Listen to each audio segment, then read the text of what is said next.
I want to talk to you today about a clip that was sent to me by my dear sister. And it was a clip of Bobby Blue Bland, BB King, and James Brown. And it was an impromptu stage performance where they all got up there. I take it that they didn't plan this, but the beauty is that they blended, they melded, and they pulled off something incredible because they're gifted that way. But it was amazing. I must have played it like about 15 times. And I'm not going to get tired of it. I'm probably going to go and play it 15 more times after I talk to you. But why? Why did it grip me this way?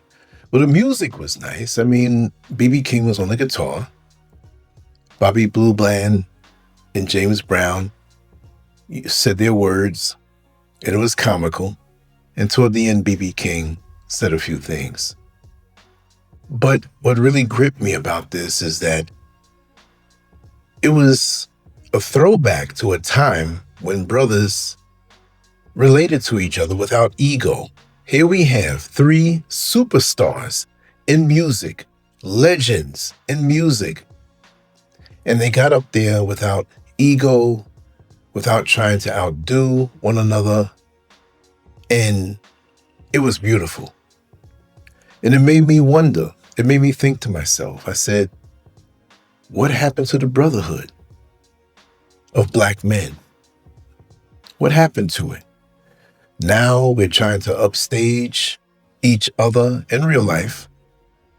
We're trying to smear one another. Maybe it could make us look better if we smear our brother.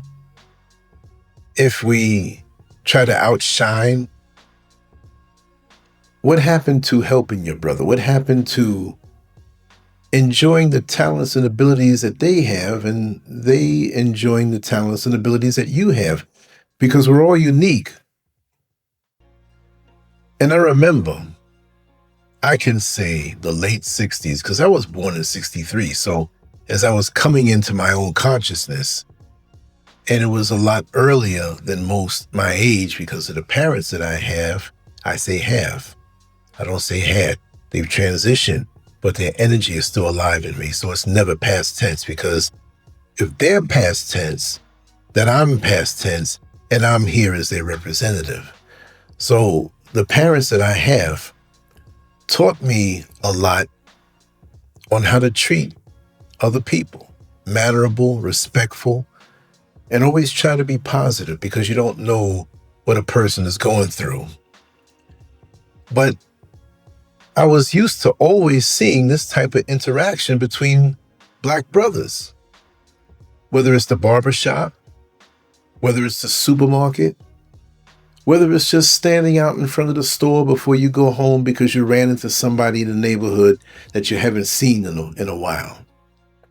We didn't have smartphones back then.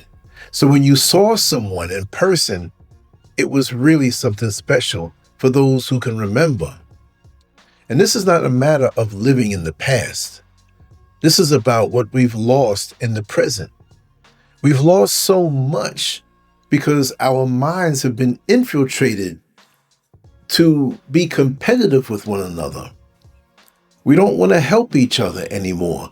When one of us needs help, we turn our back and we snicker to ourselves, and we feel that, well, that's one less competitor to deal with. Sick thinking. Is it a wonder why it seems to be more of a challenge for us to build a community? See, our black women, our sisters, they not only enjoyed that type of brotherhood in their presence, they need it. They needed it back then. They still need it now.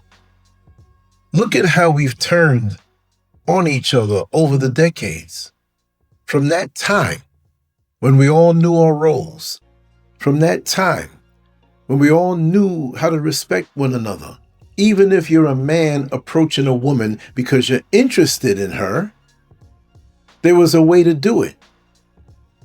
We we're different people. It's like our DNA, our basic DNA has been altered, how we act and interact with each other. See, seeing that clip with Bobby Blue Bland, James Brown, and B.B. King, it set me off into a mental chain reaction thinking about other things. I remember even my father, when he was in front of his shop where he stored his machines and his equipment. We didn't live in Manhattan anymore. We moved to Queens. But even though the apartment that I was born in, which I was born in a hospital, but that's the apartment, 454 West 152nd Street, apartment 54. We moved out of there in September of 1968 to move into Queens. But because the shop was right there on Broadway and 152nd Street, a block and a half away from that apartment, and because most of his assignments were in Manhattan, he kept it there. So not only did I grow up in Queens, but I have a strong connection to Washington Heights in Manhattan, which is above technically Harlem, but I can say Harlem too.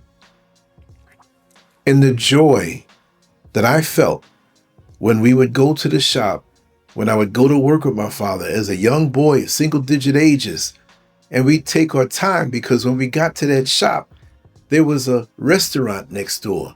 There was a bodega next door to that, and they were Dominicans, and there was a laundromat on the corner, and it was a hub, a community hub, so that when we were standing out in front, I couldn't tell you all of the names of the people that lived there, but I remember their faces.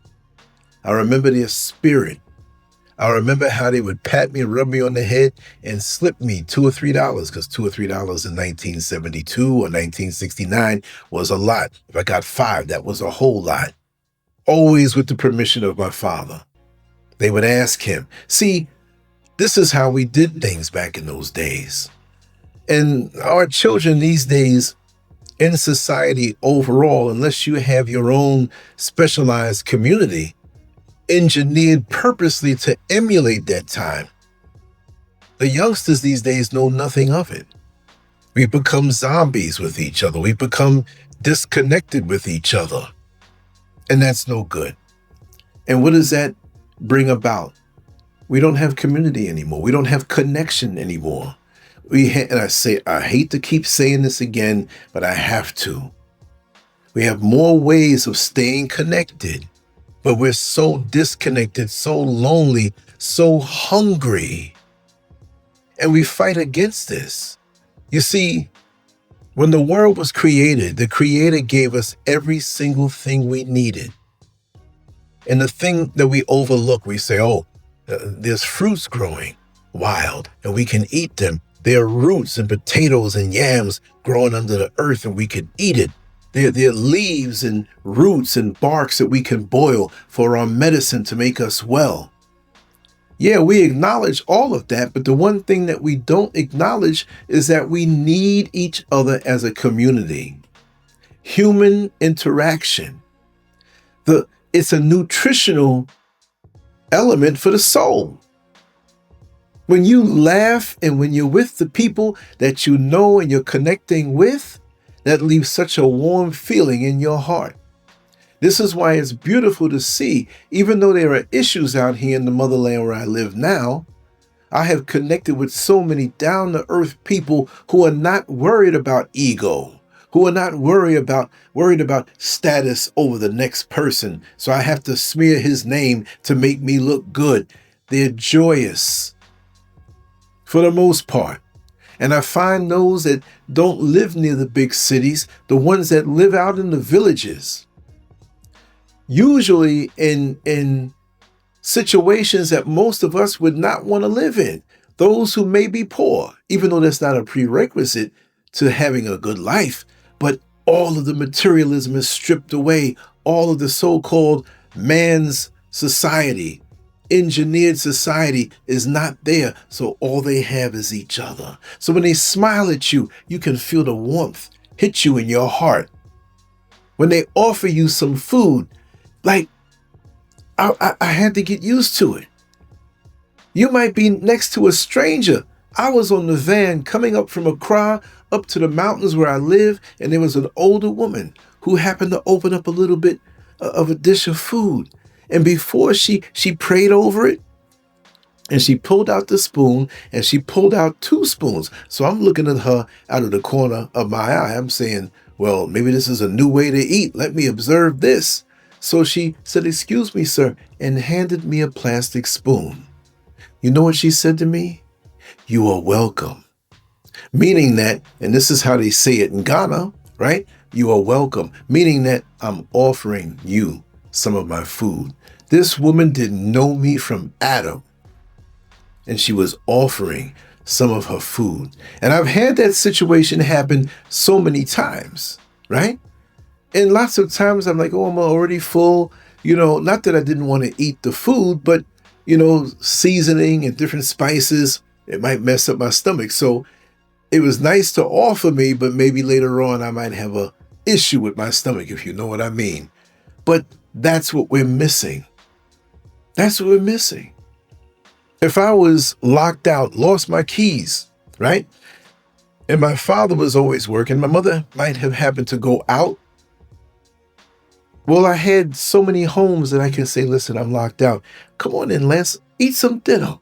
Do your homework, lay on the couch. When they come back, we didn't have cell phones back then, right? So I would call and call and call. Usually it's in the same block or maybe a couple blocks away. It's a beautiful thing. But we're not extracting what we can extract out of life. The days go by, and many of us are dying like a plant that wasn't watered and is sitting up in the hot sun, and there's no water. Rain hasn't come around, and the leaves are withering away, drying up. And so many people, you could see it on their face. They are hungry for something, but they're scared of human contact because of the spirits that are out there, because of how people have done them. They will smile and give you a smile, but lots of times it's dead because they've been cut off. And in their mind, these people also who are, I would say, evil, who are competitive, who have gotten away from the original way, they're choking themselves off. Because many of them will see you as an opportunity. Many of them will see you as a come up, but many will not see their own brother and sister as another human being who deserves a hug, who deserves time to connect, who should be made to feel like if you have a problem this way, you can always come to me. You can always talk to me. This is how you build community. You can take homes that you build and build a complex or a subdivision. They could be beautiful. You can have tree-lined streets. Each house can be unique and expensive and a smart home with all the modern gadgetry. And you can put people inside those homes, and they will be bored, they'll be lonely, disconnected, and dying spiritually because they're not getting the nutrition of each other. This is why when you have children and your children have children, and now you're a grandmother or you're a grandfather, lots of times what I've seen, if you don't have grandchildren, you feel maybe a little out of place. I've heard some people who are older, they said, well, I'm probably outliving my usefulness, excuse me. Of course, they're not as youthful as they used to be, but if they have grandchildren or if they get around younger folks, right, who need the wisdom of that grandmother type or that grandfather type, they feel needed, they feel loved, they feel useful now. They have enthusiasm to give the wisdom and knowledge to the children or the younger folks, and the younger folks, they're so enthusiastic to hear some wisdom which will sharpen their blade in life so they may not make mistakes or misjudgments. You see how nature works? And that person who is older lives longer and lives joyous in their older years because they feel needed. They feel as though they are part of something. Could you imagine? And I've seen this too in the past. We will have elderly who they live in an apartment And it might be rent controlled, like in New York City used to have, I don't know if they still have it, rent controlled apartments where the whole neighborhood, the apartments went up $2,000 and $3,000 a month. But that one person who got the apartment way back from 1958, it was only $124 that they had to pay. So their retirement check still covered it, even if it wasn't something that went up with the cost of living. So they're not stressing where they're going to live. They may not have family. You got to understand that when you get older, your social circle gets smaller and smaller unless you replenish it.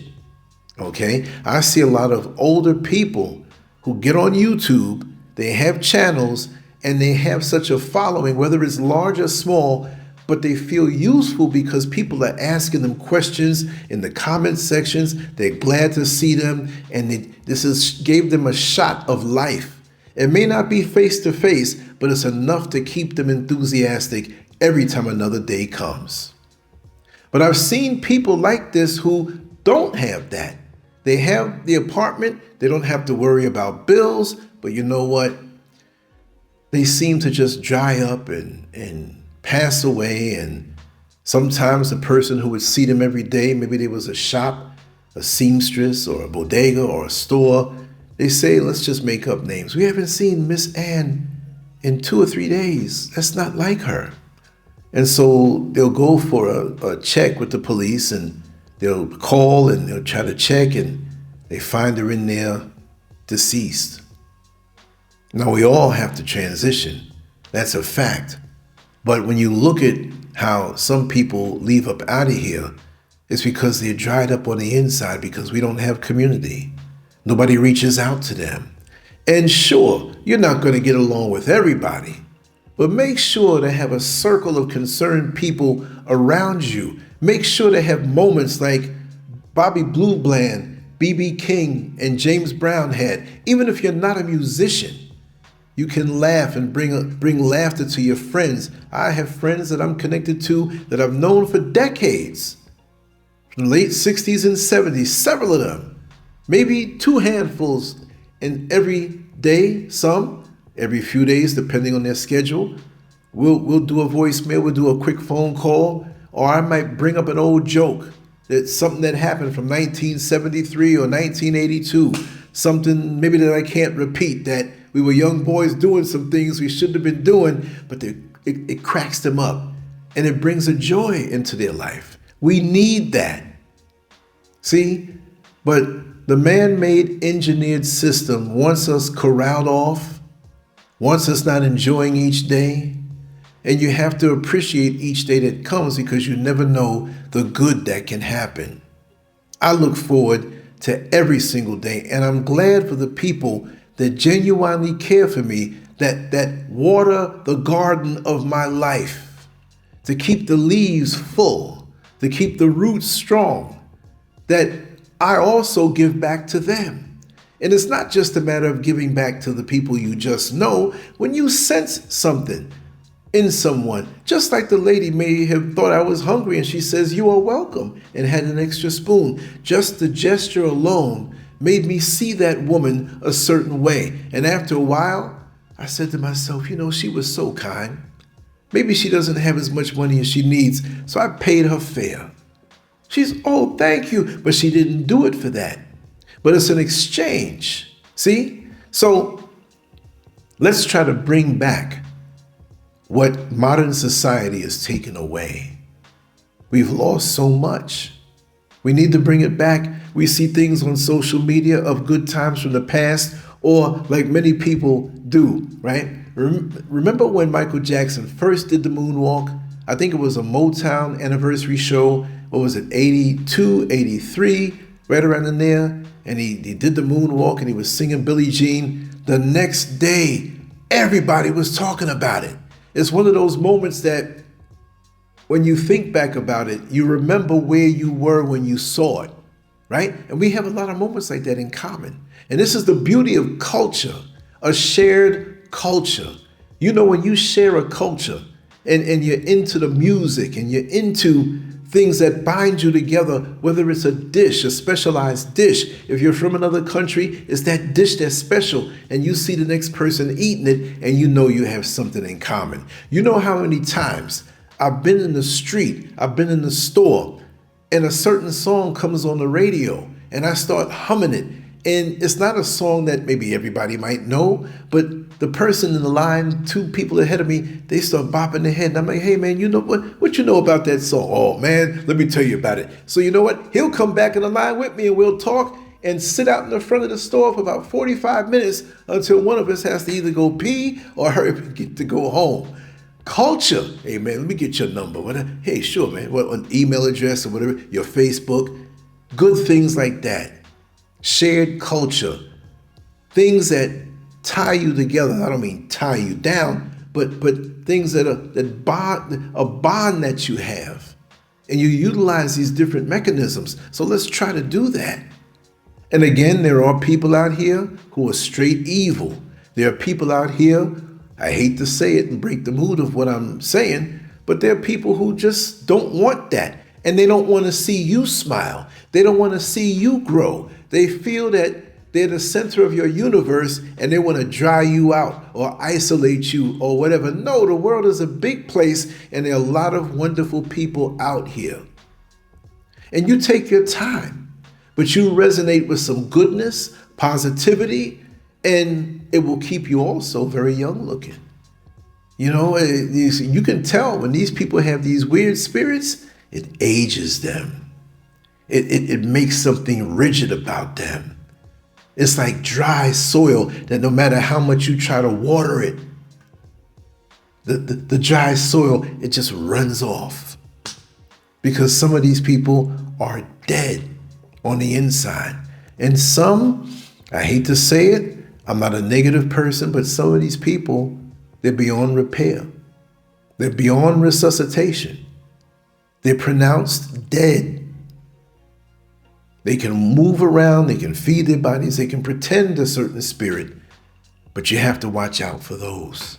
Because those types of people don't like to see the happiness inside of you. They don't like to see the enthusiasm inside of you. It blinds them when they see the light that you have. And oftentimes the only way they can produce this light or reflect that light is to take it from you. These are not people who want to form community.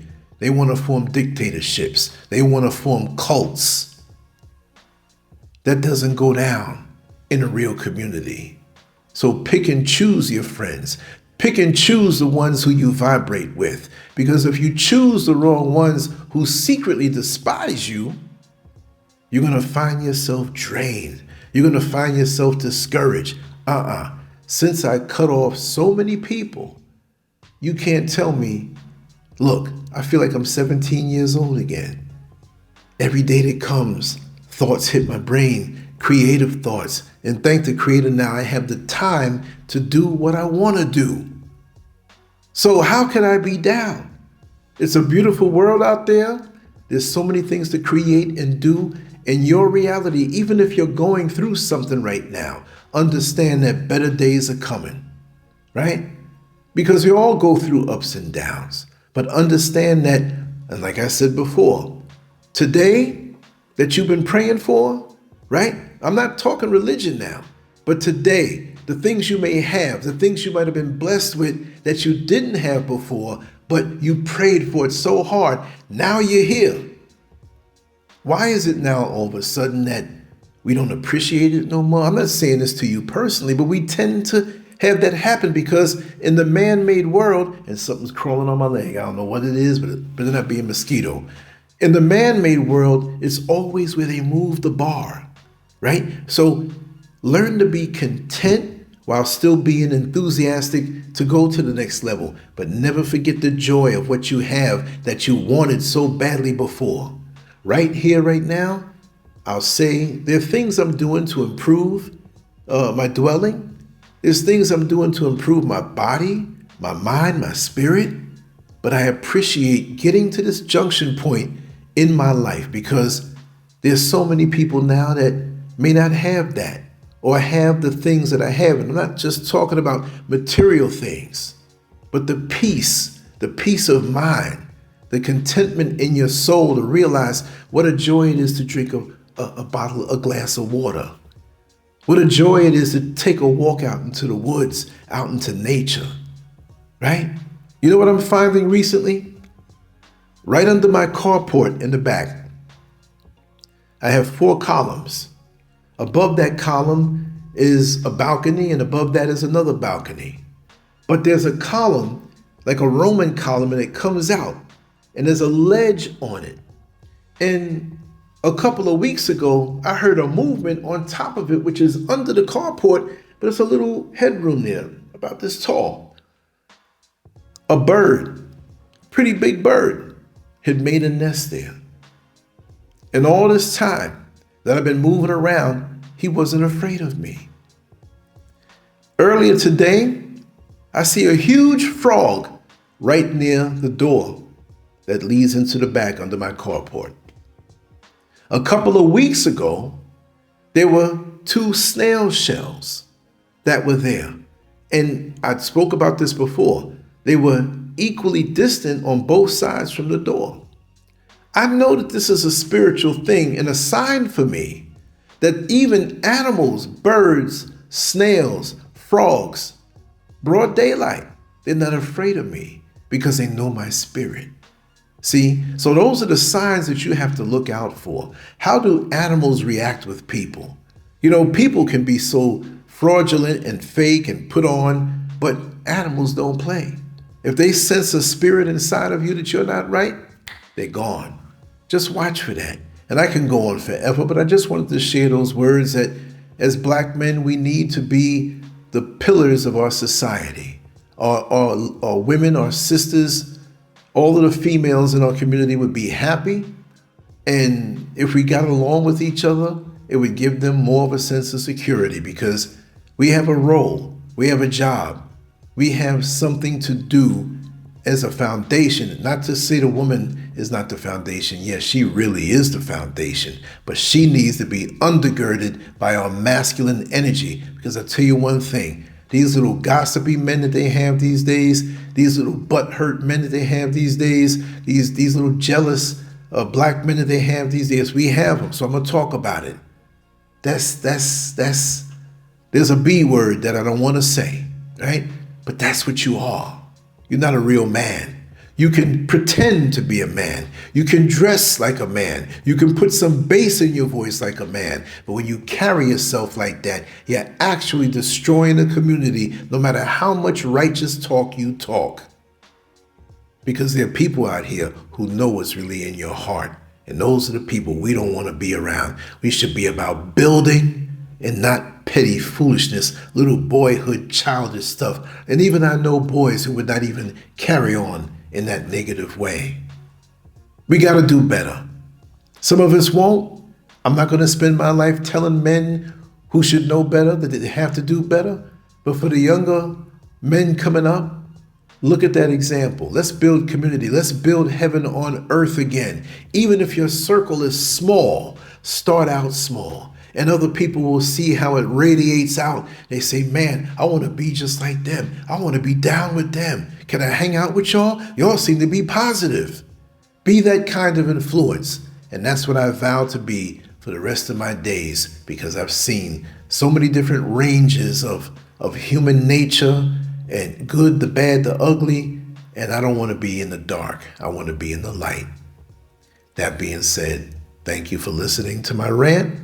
And I'm glad that the Bobby Blue Bland, BB King, James Brown video, and I put the link below, was forwarded to me so you can enjoy the experience also. And I do have to say, when I saw that and I played it the 15 times, after about 6 times, yes, I'm not going to lie, I cried. I missed that. I missed that so bad. We can create it again. Much love to you all. Take care. LanceScurvX out. And as always, peace.